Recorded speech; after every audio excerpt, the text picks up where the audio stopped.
Welcome back to The Explainer. Today, we're diving headfirst into a really fascinating economic puzzle, guided by the incredible research of Oluyomi Oladavid. Have you ever scratched your head wondering why a country's economy can look like it's absolutely booming on paper, but down on the street, people are still desperately struggling to find work? Well, she helps us unpack exactly why a surging, laudable economic growth rate doesn't just magically translate into more jobs. And, honestly more importantly, she looks at how we can actually fix it. So here's a pretty stark paradox for you.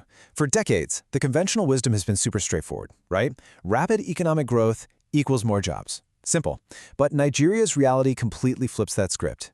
Despite some truly laudable economic growth rates, she points out that the country has actually seen worsening human development, deepening poverty, growing inequality, and rising unemployment. It's like the engine is revving, but the car isn't moving forward.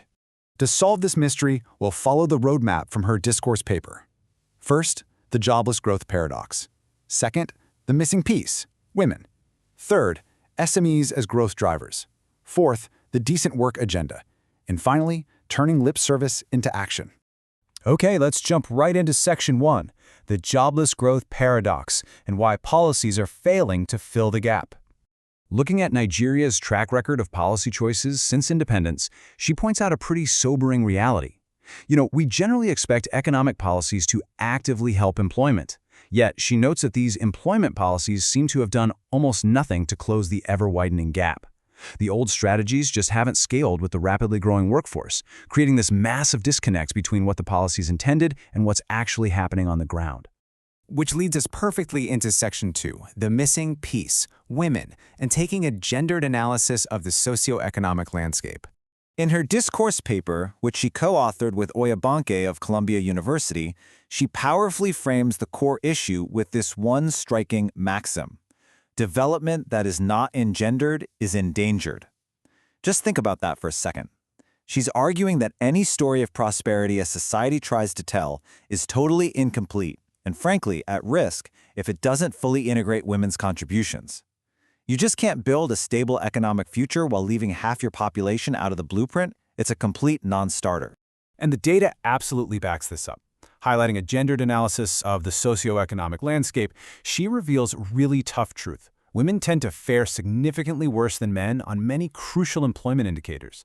And she makes it abundantly clear that this isn't just happening by accident. It's the direct result of deep-seated institutional barriers. Things like unequal access to credit or pervasive cultural biases. These create massive structural hurdles. So women are facing a uniquely difficult set of conditions that demand highly targeted solutions.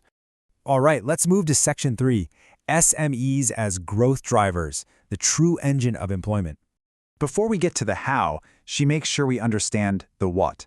She defines equality of opportunity not just as some abstract moral good, but as what she brilliantly calls smart economics. Because creating equal opportunity actively boosts economic productivity. It makes institutions much more representative, and it drastically improves development outcomes for the next generation. It's literally an economic multiplier. Building on that, she lays out a really clear three-step blueprint.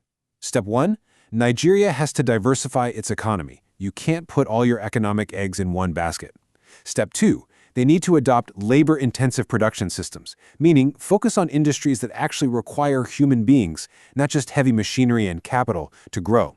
And Step 3, ensure these systems genuinely support equal opportunities for all. That is the structural foundation she says is absolutely essential. So where do those labor-intensive opportunities actually come from? Well, her paper argues strongly for policies that empower small and medium enterprises, or SMEs. She identifies these SMEs as the true engines of the economy. They're the primary drivers of employment growth, and crucially, this is key, she notes they are especially vital for creating jobs for women. If you truly want to engender development, she says you have to actively support the small businesses where those jobs are actually being born. Now for Section 4, the decent work agenda and integrating future employment policies. Because, let's be honest, simply creating a job isn't enough. It's about the quality of that job. Her advocacy for a decent work agenda rests on 4 essential pillars. We need to promote full and productive employment, absolutely ensure fundamental rights at work, provide adequate social protection, and actively promote social dialogue. It's a holistic view. It's about what it actually means to be employed with real dignity. Driving toward this equality requires a massive shift in trajectory. To pivot away from worsening human development, she explains we desperately need greater access to physical infrastructure to ensure better livelihoods, alongside a really serious, dedicated promotion of human capital development. You have to invest in the people and the physical systems that support them. Which brings us to our final part, Section 5, turning lip service into action and making real, on-the-ground commitments. She leaves us with a very stark warning here. Going forward, she notes that without adopting an explicitly gendered approach, one that intentionally includes and empowers women, Nigeria's entire transformation agenda may remain totally elusive. All those grand plans for economic development, they'll stay completely out of reach if equality of opportunity isn't placed right at the absolute center of the strategy. As she concludes in her phenomenal research, we have got to transition from mere lip service to real on-the-ground commitments. It's so easy to talk about equality, right? But it's much harder to actually build the infrastructure, support the SMEs, and enforce the decent work agenda required to achieve it. So I'll leave you with this question to chew on. Look at your own society. Are we just paying lip service to equal opportunity, or are we making the real structural commitments needed to turn growth into actual jobs? Thanks for hanging out with me for this explainer, and keep asking the big questions.